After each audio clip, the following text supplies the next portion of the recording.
O Roda Viva Amazonas de hoje vai debater sobre a reforma trabalhista. O convidado do programa é o juiz da 5ª Vara do Trabalho de Manaus, Mauro Braga, graduado em Direito em 1991 pela Universidade Cândido Mendes, com mestrado pela Universidade Estácio de Sá. Foi empossado como juiz do trabalho em 1994. É professor da UEA, autor de 2 obras ligadas ao direito trabalhista e membro da Escola Judicial da Justiça do Trabalho. A reforma trabalhista e seu impacto na vida do trabalhador brasileiro é o tema do Roda Viva Amazonas de hoje. Boa noite a você que está em casa. Vamos aprofundar um pouco mais sobre a Lei 13.467, que é a lei que trata da reforma trabalhista. E para debater este assunto, convidamos também Antônio Mardônio, presidente da União Geral dos Trabalhadores, Azuri Benzion, presidente da Federação do Clube de Dirigentes Lojistas do Estado do Amazonas, Aloysio Lobo, jornalista da TV Cultura, e Kleber Oliveira, jornalista do site Amazonas Atual. Boa noite a todos, muito bem-vindos ao Roda Viva. Boa noite, doutor Mauro. O que traz de bom a reforma trabalhista para a justiça? Boa noite a todos. Um grande ganho para se dizer e para se ver a importância que a Justiça do Trabalho tem nesse momento de transição, nesse momento de mudança da legislação trabalhista.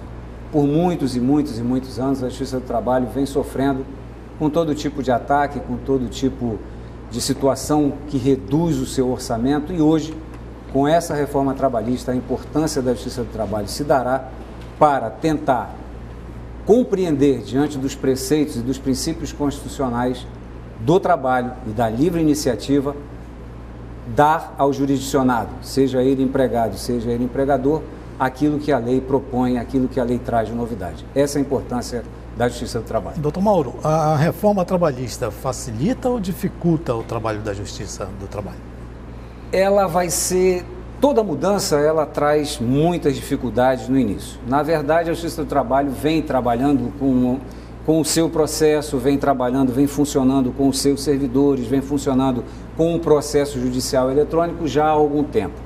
Essas alterações terão que ser absorvidas pela Justiça e a Justiça vai ver como dar a solução.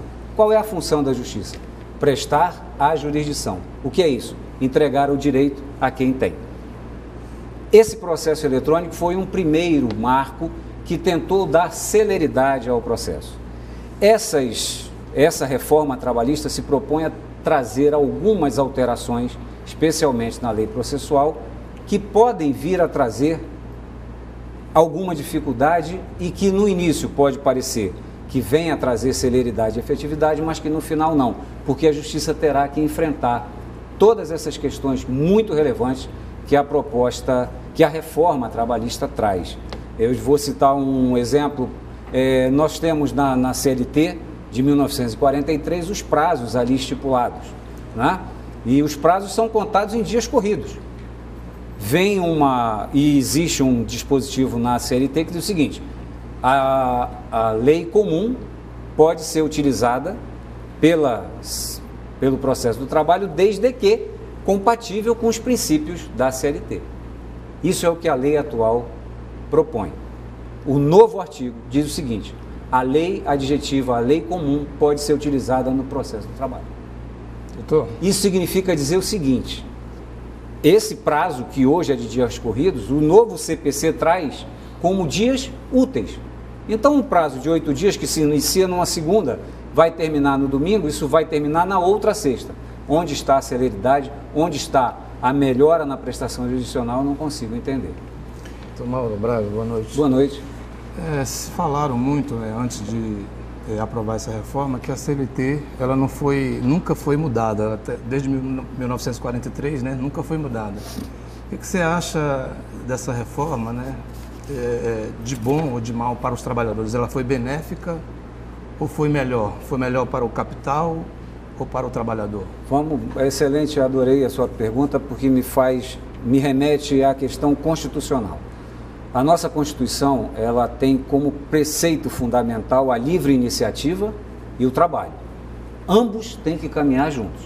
Então não pode haver supremacia. É tão importante o empresário quanto tão importante o empregado. Ninguém pode viver um sem o outro, não é? Dizer que a CLT ela é retrógrada, que ela é ultrapassada, não se sustenta, por uma razão muito simples. A Constituição de 1988 trouxe em seu artigo 7º um elenco de direitos trabalhistas. Naquele momento, essa lei trabalhista foi atualizada. Trouxe a CLT, mais adiante, a questão do processo sumaríssimo, do procedimento sumaríssimo, tentando dar maior celeridade. A CLT trouxe as comissões de conciliação prévia também como atualização das leis trabalhistas. Então, dizer que a CLT ela está tal e qual foi concebida em 1943 não se sustenta. Ela não pode ser mais benéfica ao trabalhador porque ela, ao contrário do que defendem aqueles que querem e que desejaram essa reforma, ela não traz direitos ao trabalhador. Ela tira direitos do trabalhador, direitos de ordem de saúde, de segurança, de higiene do trabalho. Um exemplo típico disso, a mulher grávida ou lactante que pode agora trabalhar em condições insalubres, que a Constituição, que a CLT proíbem, essa lei vem a trazer. Então, se você pensa numa mulher hoje que está amamentando, poder trabalhar, concebendo que ela pode ser uma enfermeira, e a enfermeira quer ganhar mais e pode trabalhar no local insalubre. Eu não estou pensando nisso, doutor. Eu estou pensando na funcionária do chão de fábrica, que ou vai trabalhar naquelas condições insalubres, ou ela vai perder o emprego. Então, partindo desse ponto de vista, número 1, não há como falar que a CLT é retrógrada ou ultrapassada, porque ela foi atualizada pela Constituição.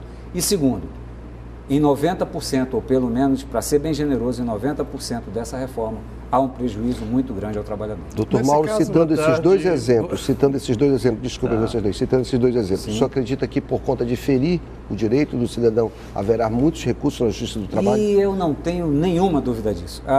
O Supremo Tribunal Federal vai ter que se manifestar sobre isso, né? Existem questões como, por exemplo, conversávamos aqui antes do programa começar, a questão das custas processuais. Você hoje vai impor o pagamento dessas custas processuais e do honorários advocatícios a quem é detentor da gratuidade de justiça. Ora, é uma lei incompatível com a outra. Portanto, o Supremo Tribunal Federal vai ter que declarar ou uma ou outra inconstitucional.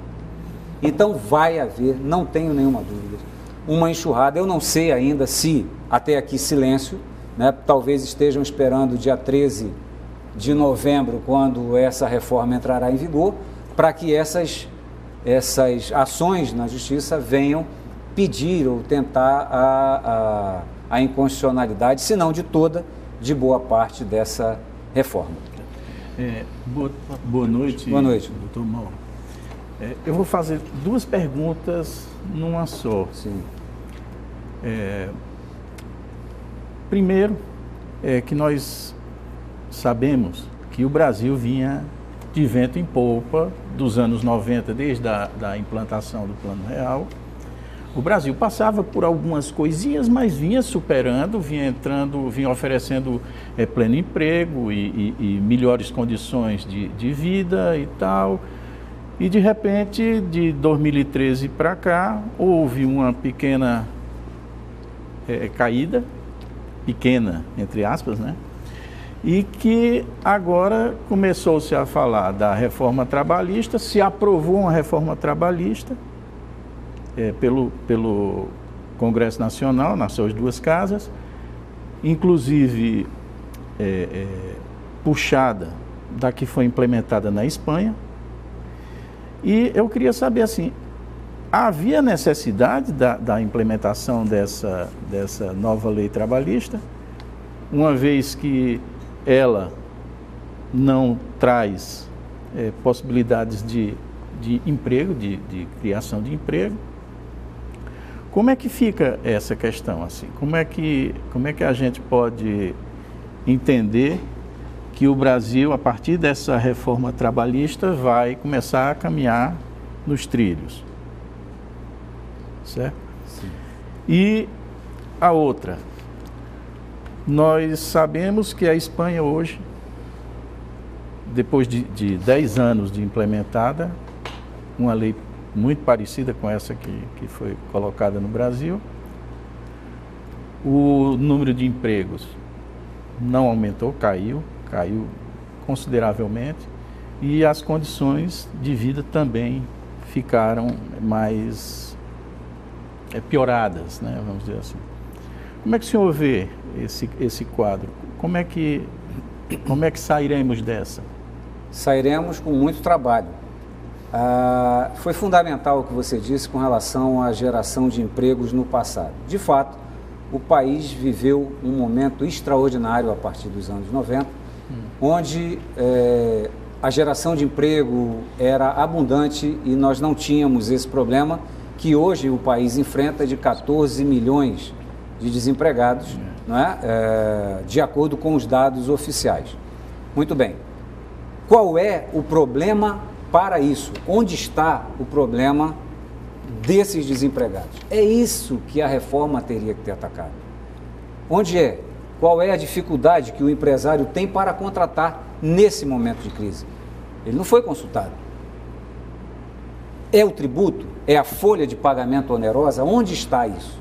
Essa questão é que poderia ter sido atacada. Porém, a reforma trabalhista, ela traz em seu espírito algo muito maior do que simplesmente precarizar as relações de trabalho, que é o de diminuir, o de fragilizar a importância... Essa pergunta é o intuito. É o intuito de fragilizar a justiça do trabalho. Esse é o grande objetivo dessa reforma. Por quê? Vamos lembrar de alguém que já não está mais entre nós, Antônio Carlos Magalhães, foi senador da República pela Bahia, acompanhado de Roberto Freire, que ainda está hoje aí como deputado federal, há anos vem lutando pela extinção da Justiça do Trabalho. Hoje, o presidente da Câmara Federal, do Poder da República, diz que a Justiça do Trabalho tem que ser extinta, tem que acabar. Ministro Gilmar Mendes, do Supremo Tribunal Federal, diz que a Justiça do Trabalho virou escola de petista. Então, essa reforma não tem outra finalidade senão fragilizar. E como é que se fragiliza? A Justiça do Trabalho, ela é uma justiça proposta a trabalhar as questões do emprego, do trabalho. E o dinheiro que sai proveniente de uma ação trabalhista é o dinheiro que vai para a mesa do trabalhador. O trabalhador não pode viver sem o empregador. Eles têm que caminhar em total pé de igualdade. Qual a igualdade? Dentro das suas armas. Onde é que são as armas? Cada um ter o seu momento, ter a sua força perante a relação de emprego. Se você fragiliza uma só parte em detrimento da outra, você fragiliza essa relação que já é frágil. E quem é que vai resolver essa questão? É a Justiça do Trabalho. Então, eu penso, minha leitura, ao contrário do que a grande maioria dos colegas trabalhistas vem defendendo sobre essa fragilização, ou ao contrário. Eu tenho esperança de que a Justiça do Trabalho saia ainda mais fortalecida. Tem um fenômeno que vem acontecendo com o capitalismo, que hoje o empresário, especialmente no Brasil, ele vem entrando quase num processo de extinção, né? O rentismo, que é uma nova característica do empresariado dentro do capitalismo, ele vem assumindo outras posturas, vem fazendo com que haja uma maior concentração de renda, como eu acho que nunca se viu na história do nosso planeta, né? Eu estava vendo que as 8 maiores fortunas do mundo, a mão de 8 pessoas, hoje, equivale à riqueza que está descentralizada, ou descentrada na mão de 3 bilhões e 600 milhões de pessoas no mundo que tem 7 bilhões de habitantes, né? Parece que há uma nova forma do capitalismo chegar e oprimir, uma forma mais sofisticada, que não precisa mais dos artifícios que antes usava, para concentrar mais ainda a renda que existe no mundo, a produção.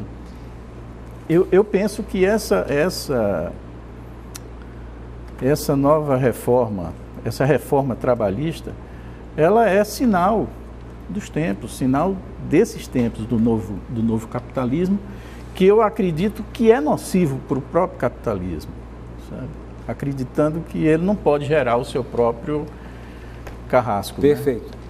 Né? Quem gera emprego nesse país? Quem é o maior gerador de emprego desse país? O pequeno empreendedor. Médio empreendedor. E ele é tratado da mesma forma que uma empresa multinacional azul. Sim. É tratado. E isso se atacou na reforma? Não.